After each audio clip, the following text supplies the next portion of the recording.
So the story of Alone follows these three young people, Dave, this cubicle worker, and these two attractive young girls, Cassie and Helga.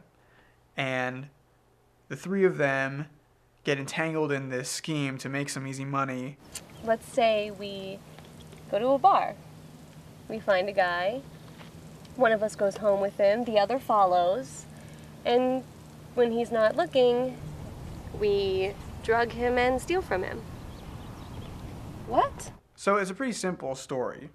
But the way we decided to tell it, instead of sort of this conventional way where, beginning, middle, and end, we decided to sort of switch it around and put it in this non-linear structure. So people are being introduced to each other, towards the end of the movie, and all the action's happening in the beginning, and so you don't really know what's happening until, the story sort of unfolds. Alex had originally given me this script where it's like every half page we're in a different scene, and it was nice sort of as far as like doing cinematography was concerned, because it meant that every single day that we were setting up it would be a totally different setup. So one day we would be inside the restaurant, one day we'd be back in his apartment, one day we'd be out in the park, so every single time we went into it was something kind of new.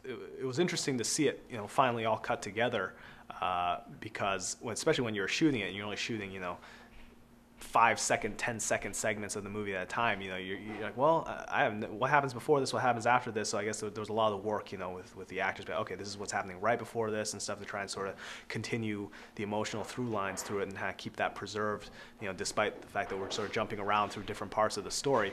The thing I think that was challenging about working with a script that was so fractured and non-linear is that as an actor you really had to take a minute and sort of play out the story. I can't remember how many times, even until the end, we'd ask, wait a minute, we're at, okay, and had to play the story over and over, just because you have to, completely jump to another place in the story, and then, the next day you'd be filming the first scene where, they meet.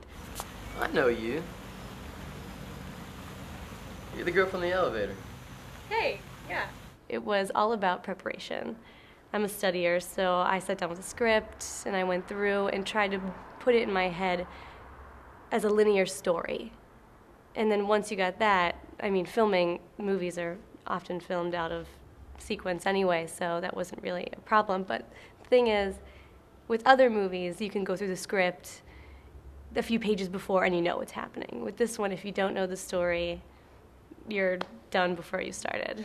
It just makes the audience sort of have to piece everything together, and it becomes this kind of mystery that I think ends up being pretty fun to solve.